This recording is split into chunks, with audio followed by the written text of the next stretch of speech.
BNP নেতা হাফিজ উদ্দিন আহমেদ আজকে আরেকটি কথা বলেছেন। ৭২-এর সংবিধান তো আওয়ামী লীগের না, তারা তো স্বাধীনতাই চায়নি। এই কথারও আমি ঠিক অর্থ বুঝলাম না, কোন উদ্দেশ্যে তিনি এই কথাটা বললেন। একটা নতুন তত্ত্ব। এখন আওয়ামী লীগ যখন ক্ষমতায় থাকে তখন একরকম স্বাধীনতা মুক্তিযুদ্ধ ব্যাখ্যা, আর আওয়ামী লীগ যখন ক্ষমতায় থাকে না তখন আরেক রকম ব্যাখ্যা, যুক্তি। সেটাই জাতিকে শুনতে হচ্ছে। কোনটা যে সত্য কোনটা মিথ্যা, এই ৫৩-৫৪ বছর এই এক ধরনের কাইজা চলতেছে, এই ঝগড়া বিবাদের মধ্য দিয়ে যেটা হচ্ছে ইতিহাস তছনছ হচ্ছে, ইতিহাস বারবার কি বলবো ধ্বংস হচ্ছে। একটা ধ্বংসস্তূপ ইতিহাস আমাদের মুক্তিযুদ্ধ স্বাধীনতার উপর। যাই হোক, হাফিজ উদ্দিনের কথায় আসি। তিনি বলছেন, মেজর হাফিজ উদ্দিন বীর বিক্রম, তখন রাজনীতি অঙ্গনে একদল তরুণ যারা মুক্তিযুদ্ধ দেখেনি, এখন রাজনীতি অঙ্গনে একদল তরুণ যারা মুক্তিযুদ্ধ দেখেনি।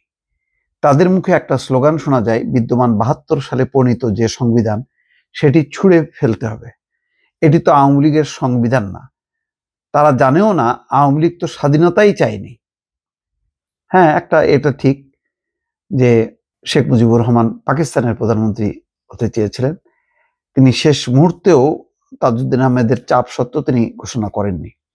কিন্তু আলটিমেটলি যখন নাকি যুদ্ধ লেগে গেল তখন তো আওয়ামী লীগের নেতৃত্বেই প্রবাসী সরকার গঠন, ভারতে আশ্রয় নেয়া, মুক্তিযুদ্ধ সেখান থেকে সংগঠিত হয়ে দেশের ভেতরে সেই অপারেশনগুলো চালানো, সবগুলো তো ইতিহাস এত পরিষ্কার পরিচ্ছন্ন।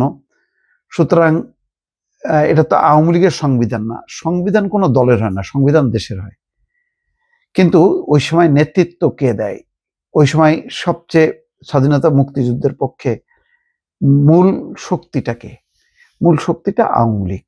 এতে অস্বীকার কোনো উপায় নেই।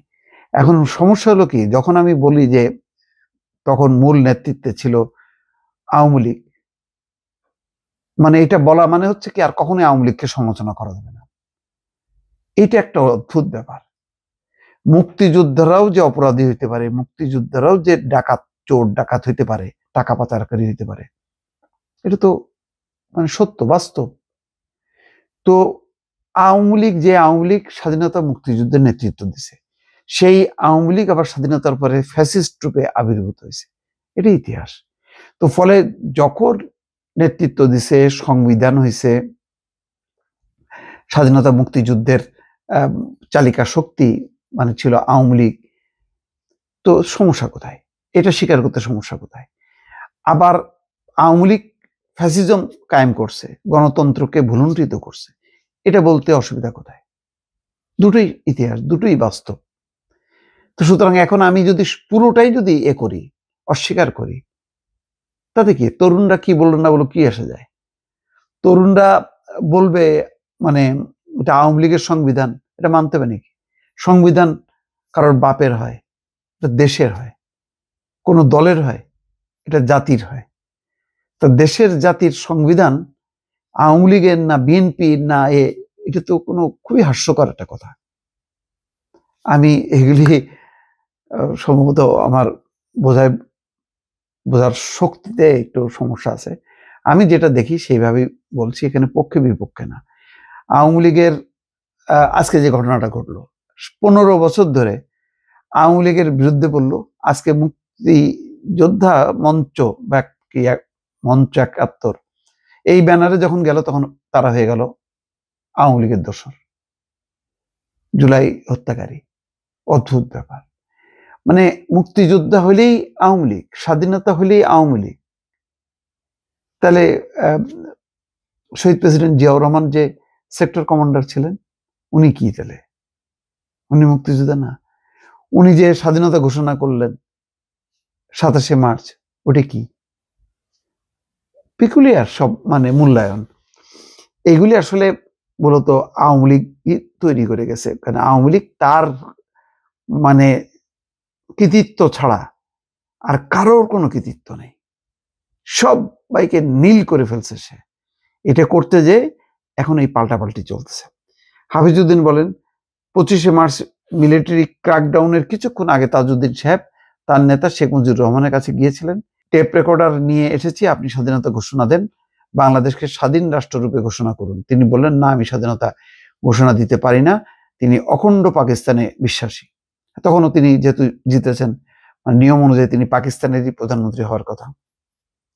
তিনি বলেছেন, এই কারণেই বলেছেন, আমি যদি স্বাধীনতা ঘোষণা দেই তাহলে আমাকে বিচ্ছিন্নতাবাদী হিসেবে ঘোষণা করা হবে, আমার বিচার হবে। সেই 25শে মার্চেও তিনি চিন্তিত যে তাকে পাকিস্তান ভাঙার জন্য অভিযুক্ত করা হতে পারে। অথচ তার দল নাকি 7ই মার্চ স্বাধীনতা ঘোষণা দিয়েছেন। কত জঘন্য মিথ্যা কথা। এই কথাটির জন্য বললাম যে আওয়ামী লীগ স্বাধীনতা চায়নি, চাওয়া সম্ভব না, তারা করে ভোটের রাজনীতি। শেখ মুজিবুর রহমান পাকিস্তানের প্রধানমন্ত্রী হওয়ার জন্য সর্বোচ্চ চেষ্টা করেছেন বলেও অভিযোগ করেন হাফিজউদ্দিন।